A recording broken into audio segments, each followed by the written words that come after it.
These are not the forests that I'm used to. These are the forests. This actually it's not really a forest. This is more like a park, somewhere inside of a city that I used to live in.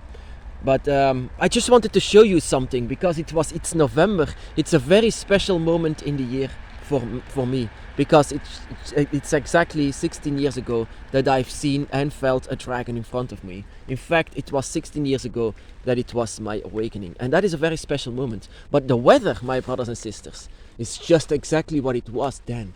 So 16 years ago, it was November. It was a very dark day, but also rainy, like this one, and that means it. I mean, I feel very good in this time of year with this kind of gloomy weather that it is. And now I feel this again. I feel this very much inside of myself, how it was 16 years ago. I had a lot of dragon dreams lately, and that is no coincidence, of course. On the dragon's path, every shift in nature is very important, of course, and it will change everything. But this is a change in the good direction for me. Everyone else has a different kind of direction. Well, this is it. Daytime, gloomy weather, November. It is actually almost my real birthday, so yeah. And then on, I just wanted to say this, but also something else. Of course, in 2005, when I first was awakened, I didn't know what to do, of course. There were no people that I could go to. And but I refused to let my dragon go. I mean, once I accepted my dragon, I refused to let my dragon go. This was my life. This has become my life. Everything that was the dragon has become my life. So once I felt that the dragon was slipping away, I wanted to do everything for the dragon. And so, because I could not go to people to ask what I should do, I just listened to my instincts.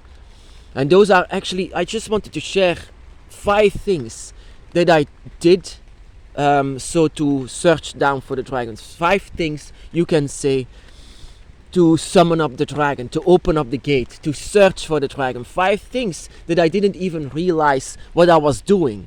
5 things that I should say that just came for me, that just came because I wanted to find the dragon back.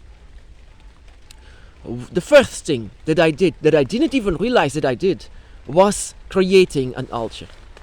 And of course I now have several altars, one inside of the forest and one where I go to work. And now I have made this altar not because I wanted to summon the dragon, but out of honor for what I felt for the dragon. So I just didn't buy any kind of image for the dragon or just did what I pleased to. No, I just was listening to my own feelings for the dragon once I wanted to create an altar. Of course, back in the day I didn't know it was an altar. It was a decorated table in honor of the dragon. It's not like in a church where something is built with gold and very expensive things to worship a god. No, this is not made for worship. If you make and create an altar for the dragon, keep in mind that it's not actually for worship, but out of honor for the dragon, out of honor, out of the connection what you have with your dragon. That is how you should create your altar, your decorated table.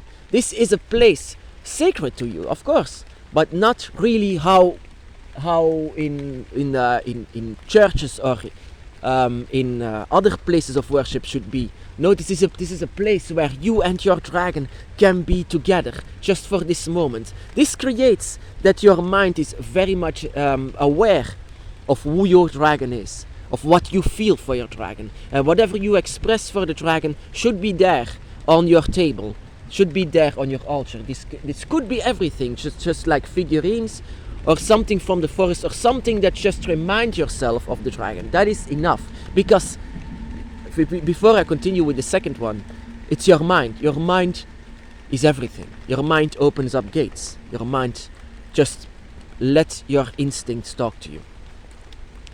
The second one that I did before I knew something about the dragon, the second thing I unknowingly did on the dragon's path was in fact very, very effective, was speaking to the dragon. I never stopped speaking to the dragon. Ever since I was 6, I had a dragon plush. I was always speaking to it, like it was someone by my side. Of course, my parents said it's just a childish thing, it's a phase, but I continued to do this. There was a moment in my life that I said I should do this, but then once I was awakened, I couldn't mind and just continue to talk to the dragon that I felt and saw at that moment. And with talking with your dragon, you create an energy, a connection between you and your dragon that keeps on going. It's a high energy. It's a connection that you keep in not only manipulation, but also in communication. You can talk with the dragon with your inner ear, and you can talk with the dragon with just your mind. But if you just talk with them, with sounds and all, that is very effective. Because it's creating a connection that can never be broken, even if you don't find and feel your dragon that much, because it's the wrong time of year. Then continue to speak with your dragon. Continue, because this is very effective. Whatever is on your mind, speak. Whatever is on your mind, just speak to them, because speaking with them creates an open gate again, just like an altar. And if you have an altar and you speak to the altar, to the dragon, that is very effective. The third one that I did unknowingly on the dragon's path was meditation. There was a day in the early times of my dragon's path. There was a moment that I didn't sleep very well. I didn't sleep enough. I went to the forest and I said I'm going to just sit down for a moment. Of course, I just had a dream about my dragon, and that was also very effective. Of course, that was a very vivid dream that I still remember to this day. And I went to the forest. I was a little bit sleepy, and I was just sitting down in the middle of the forest, and was becoming in a state between consciousness and unconsciousness. And this is a state that creates astral projection, and I had astral projection before. But now I was not planning anything. Of course, before I didn't plan anything as well.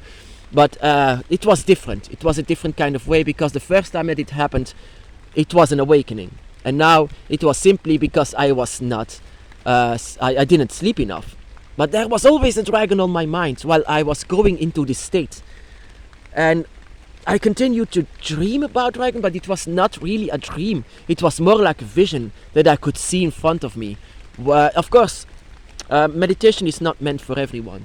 It requires something inside of your mind, some kind of ease and yet focus on the same time.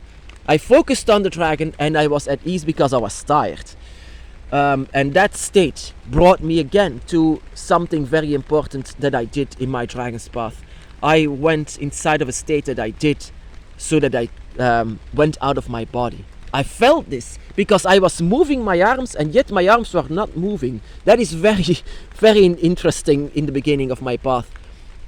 If you have this meditation form to go into astral projection, that you move your arms just like this, and yet your physical arms remain silent, yet your spiritual arms are moving all the time.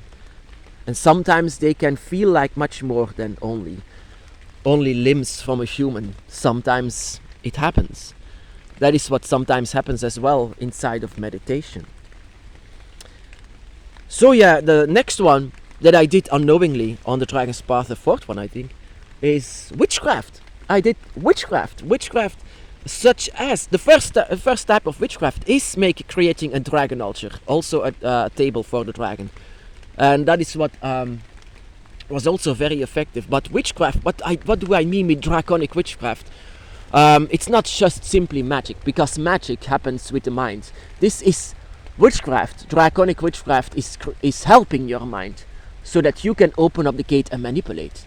Manipulation is very important on the dragon's path, and I did this because I was still looking things for honoring the dragon, but I could not look further than create a dragon altar. But in my mind I said I can do something else. And I was looking up and I was finding the dragon's eye, and I was The dragon's eye is a triangle that connects you with your dragons. But of course I didn't know this back then, but I wanted to try this out. This was also another form of draconic witchcraft in using the dragon's eye. I later on understand what this was going to say, because every sign inside of Wicca or whatever, every sign can have a draconic meaning, such as the dragon's eye, but also a pentagram, a heptagram, or a Clovelkelanox. I discovered that it had a high connection with the dragon, but the dragon's eye was the most. And of course I use my dragon figurines and my drawings even to create draconic witchcraft, because I want manipulation. I want to open up the gate, so I used this manipulation. I knew it was manipulation somewhere, that I could feel it. It was energy, that I was connecting with this, with not only signs but simply objects that reminds you of the dragon, but in an honor of the dragon, that you can reach out for them, reaching out for the dragon with simple objects that reminds you of the dragon. But much more than this, and that is the the fifth one that I wanted to share, that I did unknowingly on the dragon's path, simply because of my instincts that I did. And that was not magic, but not all spells, but I did rituals, a lot of rituals. But these rituals cannot be found in books. The rituals for the dragon has to be done with your own mind. And I didn't discover this back then, but I was so led into the draconic energy that I felt, that I wanted to do more for the dragon, more and more and more, but I was not knowing that I was becoming a dragon witch. I did so much magic, I did so many things that was manipulation of nature, things that would make people, from religious people, be afraid, because they immediately would think it's some kind of a devil. But no, it was always a quest to find my dragon. When I did rituals, for example, if I go naked to the forest and do a dragon dance so that the dragon can see my soul, that is a ritual that I invented, that I was doing at the spot. I didn't read about this. I was doing this because I was led into this. My dragon took my hand and said, do whatever you feel, express your feelings, and your feelings has to say what they have. Of course, that is what I say. Also speak to the dragon at the same time, speak to them, but express your feelings, create your own dragon dance, create a draconic, create your, it becomes spells of course, but create a dragon dance, create a manipulation, create it's going to become a ritual for the dragon. Of course people are like this. What you are supposed to do to have a ritual for the dragon? Well, every one of us has a different dragon and a different dragon eye. So this is up to you. What do you feel for the dragon? And that is what you need to express to your dragon. And this will eventually also be a case of opening the gates and manipulation. Because how do we become a dragon witch? Because we listen to our instinct and we express it. We express it because we love the dragon. And we want to express this love with magic. And these are the 5 things that I did because I wanted to find the dragon and I was creating magic with it. If I can summon them up. Create a dragon altar. Speak to the dragon. Use dragon witchcraft. Do dragon rituals. And the 5th one, do dragon manipulation. Dragon meditation, I mean. All of these 5 things I did unknowingly, simply because I wanted to find the dragon. Not because I wanted to find out in books whatever is going on and whatever someone else did. Whatever you are doing is important. Your dragon wants you and nothing else, no one else, not anyone else. They are here for you. So express your feelings. Your mind is everything. You will become a witch once you notice, how powerful you are inside of your mind. Your mind is opening the gates. That is why the more powerful your mind will become, and in focusing on the dragon, the more you will open up the dragon's gate. You want to know how to summon up the dragon. That is the main question of the dragon's path. How to summon up the dragon. Actually, you don't. They are already here. but sometimes they sometimes slip away inside of another time of year. This is my moment of the year. This, I don't have to do a lot of trouble to find and seek out for the dragon, because the dragon is already here. But if they slip away, then there is always a way to manipulate everything for becoming a dragon witch and to search down for your dragons.